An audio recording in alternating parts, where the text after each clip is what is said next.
Albatta, soттор көз кыранды эмес болушу зарыл. Башкалардын таасири менен туура эмес чечим чыгаруу мүмкүндүгүн жоюу керек. Бирок сот бийлигинин көз карандысыздыгын, жеке судьянын өзүн билендиги деп түшүнүүгө болбойт.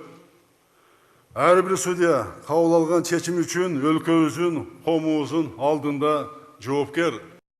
Сот бийлигине ишеним болгондо гана алга жылуу өнүгүү болот. Урматтуу сот системасынын кызматкерлери, адилеттүү, ачык айкын, көз карандысыз сот системасы курбай туруп, мамлекетти өнүктүрө албайбыз.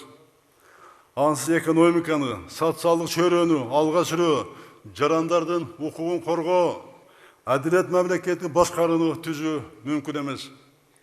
Бардык тармактарда тең реформаларды иликтүү ишке ашыруу сот системасынан көз каранды экенин өзүбүздүн тажрыйбабыз көрсөттү.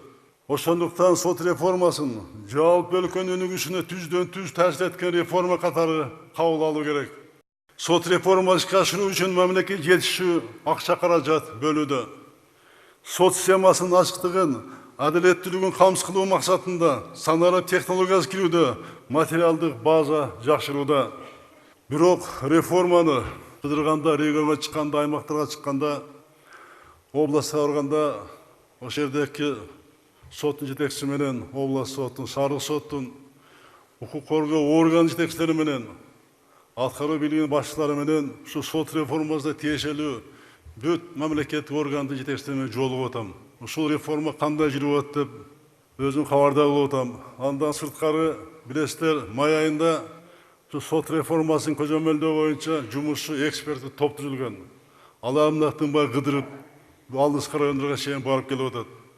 Мен ушу бир белгилеп кетейин. Реформа алдыга жылдырыш боюнча чынында соттук корпуста мындай ички дүйнөсүнөн чыккан аракет, демилге, ушу ишти тездет ишке ашыралы деген аракет мындай жакшы болбой жылбай атат да. Кээде дагы эле соттордо жеке адамдык фактор ушул кээде тоскоолдук болуп атат. Бул мыйзамдан, Кудайдан коркуп, баарыңа тегиз айбирдүү болуп кетти айсына алысмын. Мына ушул адам фактор жоймоюнча биз канча каражат жумшабайлы, канча техниканы жаңылабайлы, канча алдыңкы технология киргизбейли, жердеги соттор өзүңөр абийир менен иштемейинче бул сот реформасын игиликке бул жетишпейт. Ушуну абдан эске алсаңар.